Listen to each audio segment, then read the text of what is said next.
It's live on KEXP. I'm your host, DJ Morgan from listener-powered independent 90.3 FM, broadcasting live here in Seattle and streaming 24 hours a day, 7 days a week at KEXP.org and our free mobile apps. KEXP is a nonprofit, and these performances are made possible with donations from people like you. So thank you so much for powering KEXP. And we are so happy to have one of our very favorite bands back in the studio for the first time in a long time. Fontaines D.C, welcome back. We're so glad to have you. Cheers for that very flattering introduction. Excellent. I cannot wait to hear the new songs. Please take it away.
through the wall.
It's Fontaines D.C. live here on KEXP. That was Big Shot and Nabokov from the new album Skinty Fia that just came out this past April. I'm going to play a couple more for us.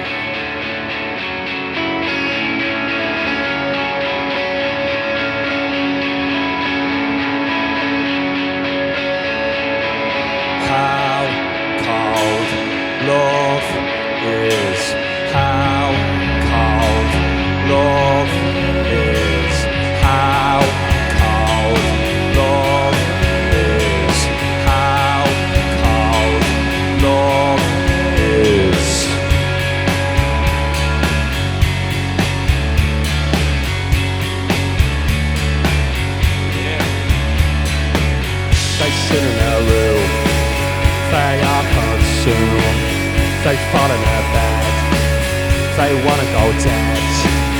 They sit in their rooms, they are consumed. They fall in their bed, they shouldn't have said how cold love is. How cold love is. My mind, I've been so entwined, and the feelings coming for the millionth time, and the answer is so sweet, and the days they just seem to follow me.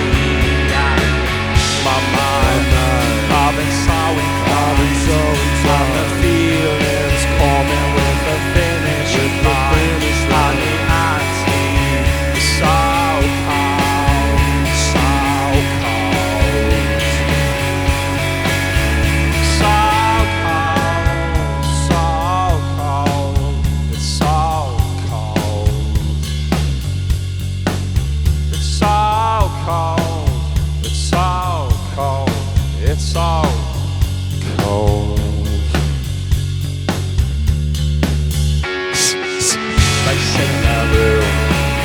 They are consumed, they fall in their beds, they wanna go dead. They sit in their rooms, they are consumed, they fall in their bed. They shouldn't have said how cold love is. How cold love is. How cold love is. How cold love is. How cold love is. How cold love is. How cold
baby, come on, father, go and get scarred. It's the body is cold, it's the cost is one. What hapless living, all the soft pain thrills. What calamity so sure all that when you see the hills. Can you feel it?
Yes, so good. Fontaines D.C. live here on KEXP. That was Roman Holiday and How Cold Love Is from Skinty-Fia, the new album that just came out this past April. And it is so good to hear those songs live. I cannot tell you how much I love this record, and it has been met with critical acclaim, I think, across the board. So just huge congrats on just an amazing album. And I'm honored to be in the room with the best band in the world. Congrats on winning that award from Enemy recently. There's no shortage of brown envelopes, in the back room. So. Yeah. Have you taken advantage of having that title Best Band in the World so far? Have you been able to walk into anything and say, I don't know if you know who we are, but we're the best band in the world? I went into a bank last week and asked for a mortgage on the basis that we were the best band in the world, and they laughed me out of the bank. Typical bankers. I know, you meant to laugh to the bank, had you, on the way? Yeah, exactly. Right. Well, you tell them next time. Well, again, welcome back. We haven't seen you here in the actual studio since 2019 when you were touring on Doggerel, and since then, of course, we've had a global pandemic. And I know you wrote A Hero's Death while you were out on tour for Doggerel, but I was wondering, what was the process of writing this new album, Skinty-Fia, like once tour kind of ground to a halt and you were more working from home? Go on, Carlos. I think we started, a lot of it started during the kind of first wave of the pandemic, the first lockdown. We were all in different places. And, we had a lot of time. So I think we just all started writing separately without any sort of agenda at all. And just started sending tunes to each other again, the way we used to do. And then, I don't know, I kind of have memories of like Grian sending me like an email with like 6 songs. One of them being Roman Holiday, and I remember just like listening to that kind of like every night to go to sleep. Right, this is just so good. Mm-hmm. And we did that for a bit, and then just got together again, moved to London, and just locked ourselves in the studio and did the rest. Yeah, you mentioned you all moved to London from Dublin. How long did that migration over to London take before you were actually working together and finishing this record? Well, I moved over initially just to sort of just to be with my girlfriend, and yeah, I don't know, the lads kind of followed suit. Like we realised that, like a lot of the people that we worked with lived in London, so it kind of made a lot of sense logistically speaking and all that boring stuff. Yeah, I don't know. It's just it became very obviously inspiring a place to be for us because it was kind of that 1 degree away from comfort, away from home. You know, I do think that Ireland probably is ultimately, for me personally, is probably the most inspiring place to write. Not necessarily in a romantic sense, but just for me, it's like that's kind of what I'm used to. You know what I mean? But London has its London gives our songwriting a kind of edge. You know what I mean? Yeah, there's a lot to write about. You know. Yeah, that feeling of being removed from Ireland and being away from home that you love so much, did that add to the songs that you wrote for this record? I know there's a lot of introspection around your feelings about Ireland and different things like that, but did that add to it? Yeah, yeah. There's a sense of pursuit about this record. You know what I mean? Yeah. Like there's a restlessness, a kind of wonder. I mean, like these all sound like I'm saying very positive things about the record, but they're just I'm not. I'm just saying that that's what it sounds like. Do you know what I mean? But kind of, to me, there's a spirit of like exploration and mystery. You know what I mean? And I suppose that's, you know, we can put that down to living in a new place and discovering it. Yeah. Have you found community there yet? Does it feel a little bit more like home? I mean, yeah, we hang out with each other all the time. That helps. Yeah. So that's I don't know if that's a healthy thing. You spend a lot of time together on the road, that's for sure. So this was your third time working with Dan Carey with Speedy Underground or Wonderground. I imagine you probably have a lot of fun together. Do you have some favorite memories from recording this record this time around? I mean, there's an awful lot. I remember when we actually, yeah, I have a good one, right? When we first started listening back to How Cold Love Is in the studio, he asked me to like jab his head on my finger to the beat because he wanted, like, it was obviously like a sort of physical representation of what it sounded like to him. You know what I mean? And he wanted to actually experience it in like 3D, I suppose. Yeah, that's funny. Awesome. I'm curious what the meaning of the album title Skinty Fia is and why you landed on that for the record title. Well, that was actually one of Tom's relatives used to use that phrase "skinty fia," and I don't know why Tom brought it up one of the days during the writing period. Because he's a genius. Yeah, he doesn't even know it. He knows it now. I don't think he does. Do you know what's the name? Do you know we call our album that? Yeah, we did, yeah. Oh, really? And we just kind of love how, you know, because it's used to kind of like, you know, express your feelings of annoyance towards something unexpected, I suppose. And but the translation being the damnation of the deer, it just felt so like big and grand and poetic, you know, for something to express something that's so just mundane and forgettable.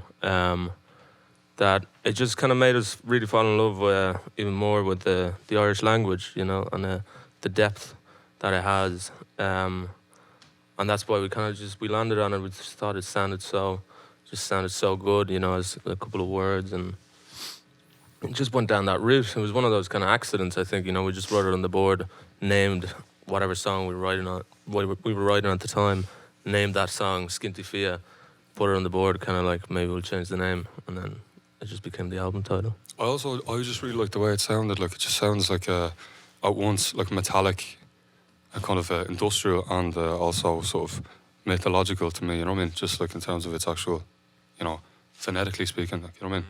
Yeah. Like a kind of industrial fairy or something. The vibe fits really well with how the album sounds. And your sound keeps evolving over the course of your records. Are you listening to different music when you're writing different albums? Was there anything specific you were listening to during this process that inspired you? Yeah, loads of different stuff. I personally really went back to kind of like my influences from when I was a teenager, which mainly was like all the grunge movement from over here, you know. Mm-hmm. And I don't know, it's probably like the frustration of like being locked down that made me feel like a teenager again. I had to like blast Nirvana in the speaker, you know. Nice. And that definitely kind of like was something I wasn't listening to when we were writing the other two albums. But I think we all always share whatever music we get into with each other and keep like developing the sort of like communal taste. Yeah. Cool. And you're at the beginning of a very long tour, and I'm sure you had quite a lot of time at home to think about, oh God, we have to go on tour again. How's it going so far? And did you have any revelations during your off time about ways to like take care of yourself while you're on tour this time around? Yeah. I mean, I was thinking a lot about that. I got laryngitis at the beginning of this tour in the States, and just kind of sitting on my own in a hotel room for a few days gave me perspective, you know. And I mean, I'm not sure how long it lasts. I hope it lasts, you know, for a long time, because I want to be doing this for a long time, and I want to, you know, have kids one day and be able to support them by doing this. Do you know what I mean? Yeah. So yeah, I think a change of routine is probably imminent. Yeah. Yeah. Getting lots of rest. Yeah. That's good. It's an important thing to think about. Well, best wishes and a happy, healthy tour to you all. It's so nice to see you all again. Thank you very, very much for this performance and stopping by, and I hope we see you again very soon. Cheers. Yeah, Well, thank enjoyed you. that. Thank you very much. Of course. And thank you all for listening and watching today. To find more of these sessions, make sure to subscribe to the KEXP YouTube channel. And just a reminder that all of these sessions are made possible with support from people like you making donations. So if you haven't done that yet, or if you'd like to support sessions like this, you can do that right now at kexp.org/live. Gifts of any amount are great, from $10 to $100, whatever works for you. Just making sure to support this nonprofit and all of these sessions. And thank you so much. And Fontaines D.C. again, thank you so much. This has been Fontaines D.C. live on KEXP. Discover new music at listener-powered KEXP.org.